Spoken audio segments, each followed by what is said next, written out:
Joe. Hi, Joe. Hello, James. Yes, sir. So I've been particularly bothered um, by Justin Martyr's basically explanation of the Mass as being sacrificial in his dialogues with Dryfro. And then also on top of that, kind of the oblique allusion to it in the Didache. So I'm wondering, do you know of any early church fathers or anyone who taught against that, particularly because it was so early for me, it really bothered me, especially with Justin Martyr, so it's clear teaching it. Okay. Well, first of all, you say, well, he said such and so. What are you referring to? Oh, in the dialogue with Dryfro, he quotes Malachi 1:11 and says that the Eucharist is the sacrifice, which was first allusioned by I think the grain offerings. Well, that I have the chapter. One second, pull it up for you. Chapter. Yeah, I don't have. It's Justin dialogue with Dryfro, chapter 41. Okay. It says the oblation of fine flour was a figure of the Eucharist. Well, Justin uses a lot of Old Testament allusions. Yeah. To read Justin in light of the dogma of the 13th century is one of the most dangerous and disturbing tendencies of modern Roman Catholicism. I understand, and that's what I was thinking at first. But my problem is that he specifically quotes Malachi 1:11, so it doesn't seem like there's much room to think that he thinks otherwise about the Eucharist. Well, wait a minute. Where Justin's primary theological influence is Greek philosophy. He doesn't even quote Paul. No, he quotes Malachi 1:11. Sorry, I might have missed that. Malachi 1:11. You didn't. I'm just telling you that. What does quoting Malachi have to do with the fact that, first of all, he is not deeply rooted in having Pauline revelations. So you're talking about someone who is working with a very minimized canon here. So there's my difficulty is if Justin Martyr thought that the Eucharist was a sacrifice. Okay, Eucharist. The Eucharist. Okay, that the Eucharist was a sacrifice. Okay, that's not a bloody sacrifice, is it? No. He says that it's the grain offering. So that's a praise sacrifice. Malachi 1:11. Yeah, that's a praise sacrifice. That would be actually contradictory to the concept of Roman Catholicism today, wouldn't it?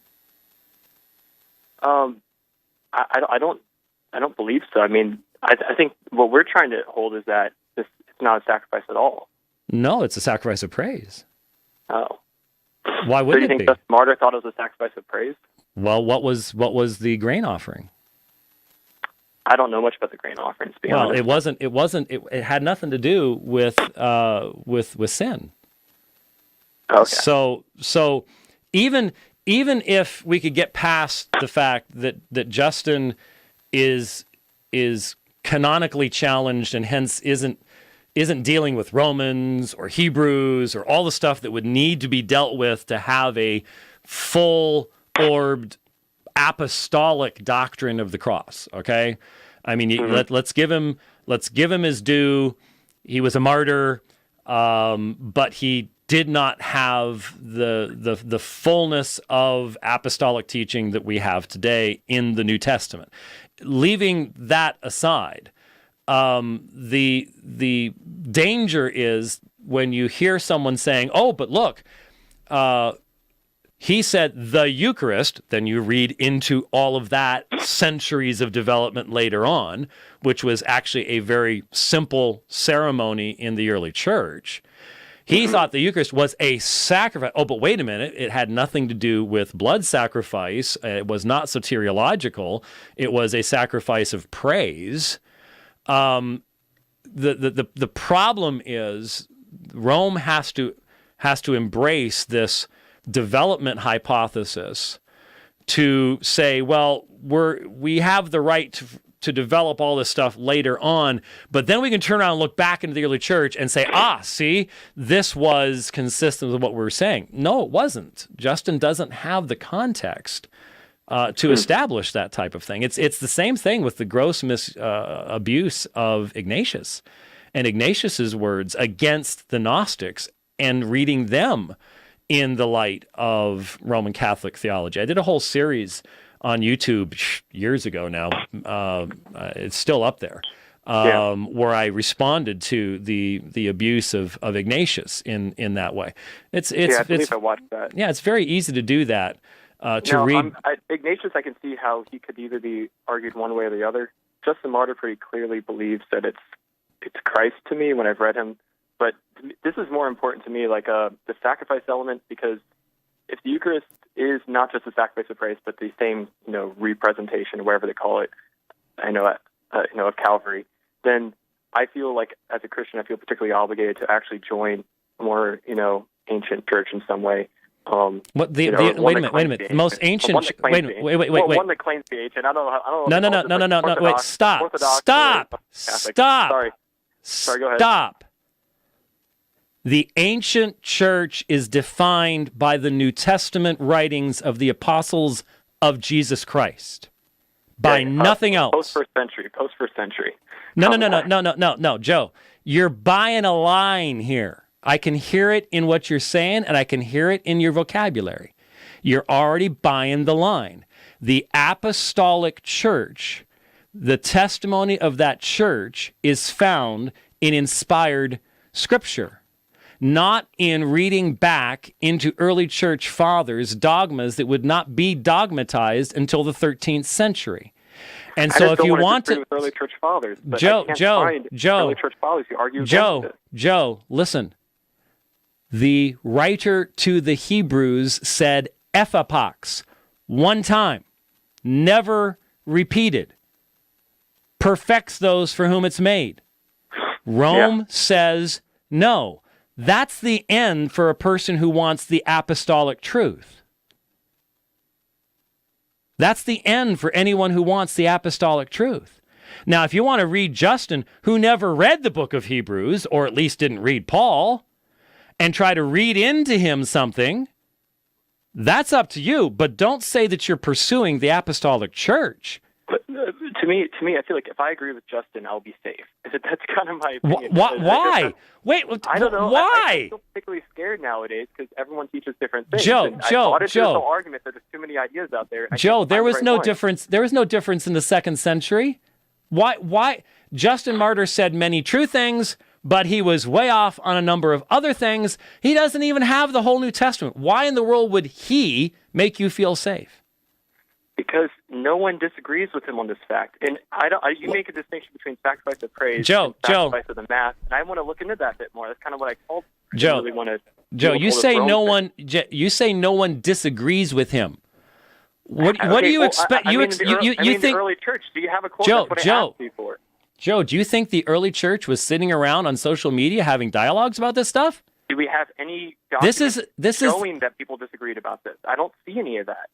You're assuming a unitary view on something that you have not established. But the thing is, we don't have evidence for it. If we don't have evidence for it, then I'm not going to go around believing people when disagreeing with, like big bishops started disagreeing with Justin Martyr. No, it's not a sacrifice.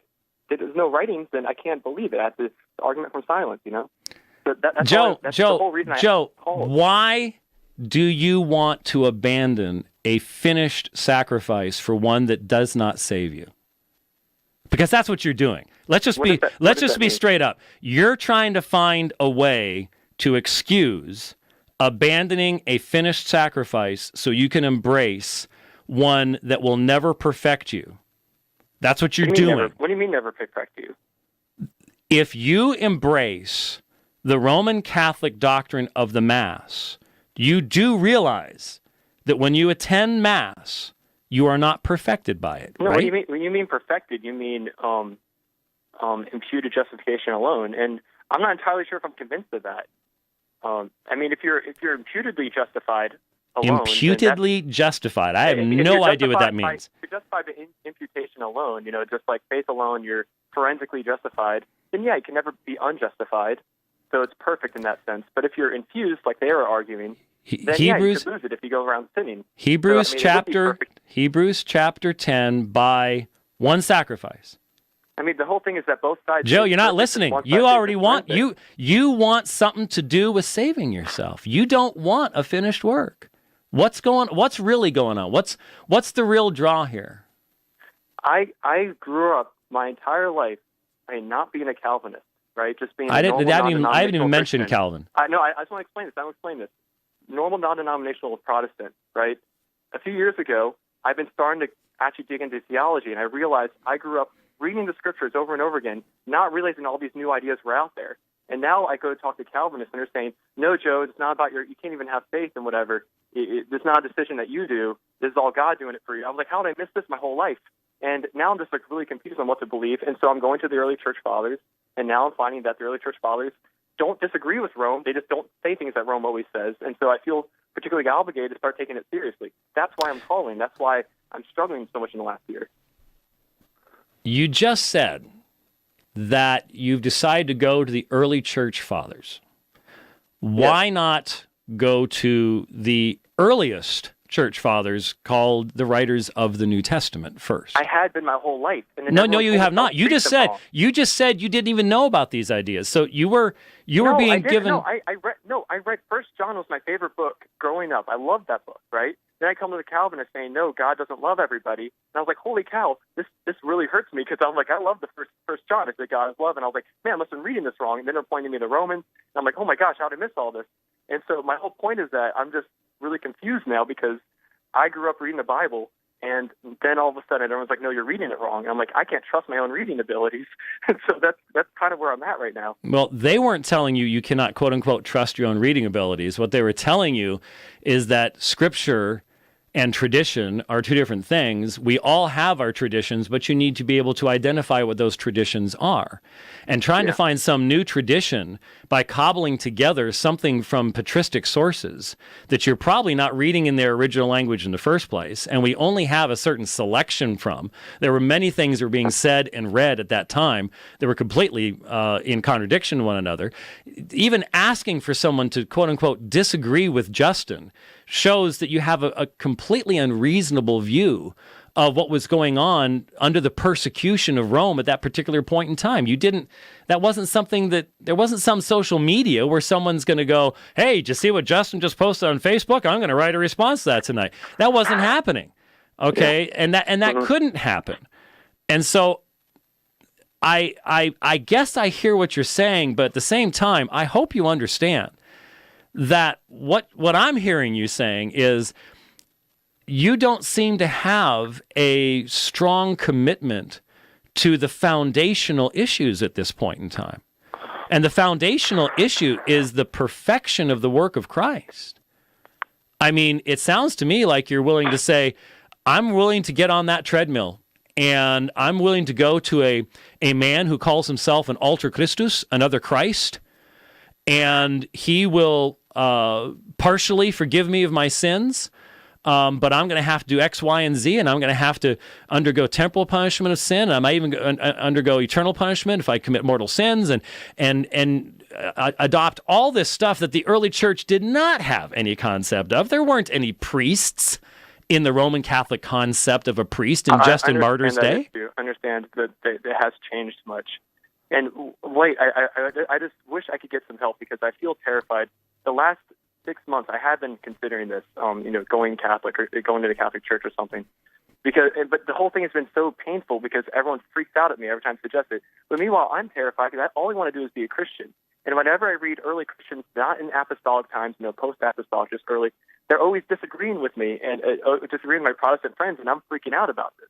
All I want to do is follow Jesus, and then all of a sudden I have to deal with all these arguments, and it's just so confusing to me, And so what you're saying is you're not in a church where there is solid biblical teaching?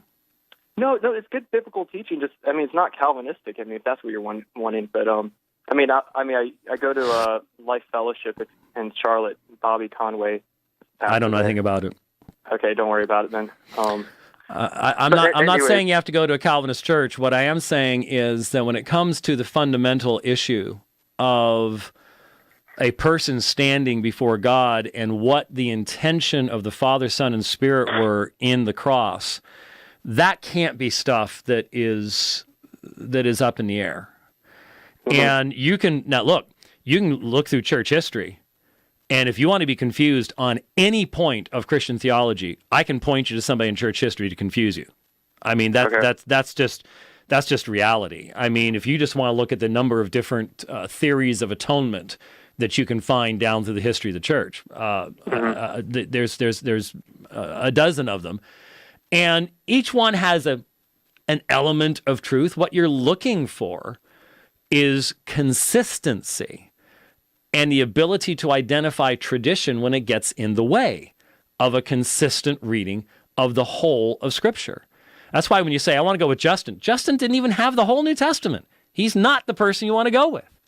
But to me, I feel like if there's going to be the right Christians, people with the right theology, would be the ones you'd find early on. Why? That's just my hunch. Why? Well, your hunch. Let me challenge your hunch. Well, actually, look at the book you like. Look at the book you like, Joe. Actually, let me say this in a better way.